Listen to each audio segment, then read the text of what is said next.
घर में शहनाइयां गूंज रही थी, रिश्तेदारों की चहल पहल थी और दुल्हन अपने सबसे खास दिन का इंतजार कर रही थी। लेकिन किस्मत को यहाँ कुछ और ही मंजूर था। फिर कुछ ऐसा हुआ कि दुल्हन मंडप की जगह अस्पताल पहुंच गई, जिसके बाद एक दूल्हा अपनी बारात लेकर घर नहीं बल्कि सीधा अस्पताल पहुंचा और उसने आईसीयू में भर्ती दुल्हन की मांग भरी। जिसके बाद ये दृश्य देखकर अस्पताल कर्मी, परिजन और वहां मौजूद तमाम लोग भावुक हो गए। दरअसल गोरखपुर शहर से 40 किलोमीटर दूर हटवार गांव की रहने वाली पूजा यादव की शादी सनी यादव नवंबर 2025 में तय हुई थी और अब बुधवार 13 मई 2026 को दोनों की शादी होनी थी। लेकिन 13 मई को ही पूजा का अंतिम सेमेस्टर LLB का पेपर था। पेपर के बाद दोनों भाई बहन दोपहर करीब 12 बजे बाइक से घर लौट रहे थे और वो बाइक से नीचे गिर गई, जिससे उसके सर में गंभीर चोट आ गई, जिसके बाद उसे अस्पताल में भर्ती कराया गया, जहां डॉक्टरों ने उसकी गंभीर हालत को देखते हुए उसे आईसीयू में रखा। लेकिन इस मुश्किल घड़ी में दूल्हे सनी यादव ने अपनी होने वाली जीवन संगिनी का साथ नहीं छोड़ा और डॉक्टर्स और अस्पताल प्रबंधन की मदद से अस्पताल में ही शादी की तमाम रस्में पूरी करवाई।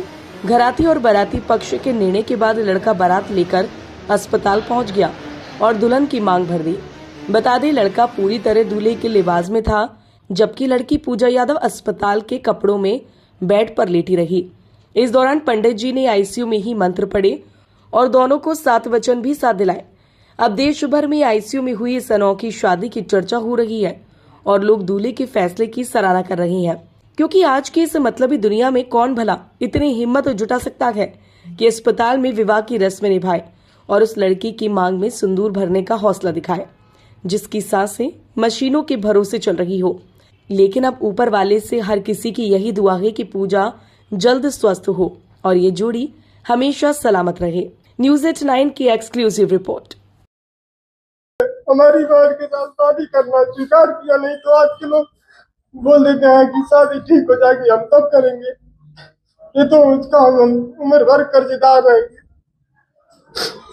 कौन करता है? हमारी बहन के साथ शादी करना स्वीकार किया, नहीं तो आज के लोग बोल देते हैं कि शादी ठीक हो जाएगी, हम तब करेंगे। ये तो 13 को शादी थी, सुबह 7 बजे से पेपर था, बस्ती रोड पे भुजौनी कपिल देव गंगाराम महाविद्यालय में।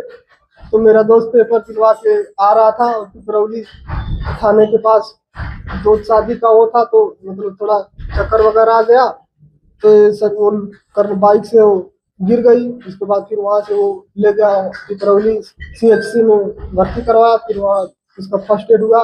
उसके बाद फिर वहाँ से डॉक्टर बोले कि इनको गोरखपुर ले जाओ, दिखाओ। LLB का फाइनल पेपर था, जिसकी वजह से उनको जो है एग्जाम देने जाना पड़ा और रास्ते में उनको जो है चक्कर आने की गर्मी की वजह से चक्कर आने की वजह से जो है उनको जो है चक्कर आके गिर गई रोड पे, जिसकी वजह से उनके सर पे थोड़ी सी चोट आई है और इस वजह से शादी जो है 13 मई की थी और उसी डेट में हम लोगों ने धूमधाम से शादी। उसका जमीन पे लग गया, उसकी वजह से उसको इंट्राक्रेनियल थोड़ी ब्लीड हुआ और पूरा डिहाइड्रेटेड थी, इलेक्ट्रोलाइट डिसबैलेंस था, मेटाबॉलिक एसिडोसिस में लॉन्च हो गई थी, प्लस साथ में हीट स्ट्रोक था और इंट्राक्रेनियल ब्लीड था।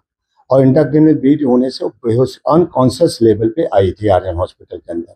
उस समय हमने प्रॉपर तरीके से उसके हर पॉइंट्स को इलाज किया, हर स्टेप वाइज हर फेज को मैनेज किया, उसको इलेक्ट्रोलाइट बैन से बाहर निकाला, हर पॉइंट्स को मैनेज किया और उससे उसको काफ़ी राहत मिला। उसका टेम्परेचर भी डाउन हो गया, उसका फीवर भी वो भी सबसाइड कर गया, प्लस साथ में वो क्लिनिकली सेटल डाउन कर गया। अब तो कॉन्शियस लेवल भी आ गया है, प्रॉपर तरीके से वो प्रॉपर हो गया। उसी दिन उसकी शादी भी थी, कल के मतलब कल हुआ था, कल ही रात में उसकी शादी। ये नहीं ले जा सकते, पैरामीटर अनस्टेबल है। पैरामीटर परिवार वालों ने एक्सेप्ट किया कि हाँ पैरामीटर बिल्कुल अनस्टेबल है और चीज़ों का अनऑर्गेनाइज्ड है, मतलब कुछ भी हो सकता है। यदि शादी के मंडप में जाती है तो इसकी प्रॉब्लम एग्रीवेट कर सकती थी, प्रॉब्लम डिटोरिएट कर सकती थी और ये शॉक में भी जा सकती थी।